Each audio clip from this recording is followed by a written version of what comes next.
அடுத்த தேர்தல்களில் பயோமெட்ரிக் முறை தேர்தல் ஆணையம் ஆய்வு செய்ய சுப்ரீம் கோர்ட்டு உத்தரவு. இந்த வழக்கை தலைமை நீதிபதி சூர்யாகாந்த் மற்றும் நீதிபதி ஜோய்மல்யா பாக்ஜி அடங்கிய அமர்வு விசாரித்தது.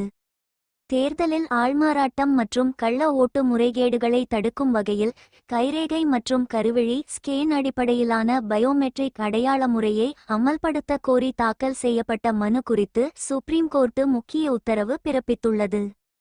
இந்த வழக்கை தலைமை நீதிபதி சூர்யாகாந்த் மற்றும் நீதிபதி ஜோய்மல்யா பாக்ஜி அடங்கிய அமர்வு விசாரித்தது. மனுதாரரான வழக்கறிஞர் அஸ்வினி குமார் உபாத்யாய் பயோமெட்ரிக் அடையாள முறையை கொண்டு வந்தால் போலி வாக்குகள் மற்றும் ஒரே நபர் பலமுறை வாக்களிப்பது போன்ற முறைகேடுகளை தடுக்கலாம் என வாதிட்டார். இதற்கு பதிலளித்த நீதிமன்றம் இத்தகைய முறையை அமல்படுத்த தேர்தல் விதிகளில் மாற்றங்களும் கூடுதல் நிதிச்சுமையும் தேவைப்படும் என குறிப்பிட்டது. இருப்பினும் தேர்தல் நேர்மையை உறுதி செய்வது முக்கியம் என்றும் கருத்து தெரிவித்தனர்.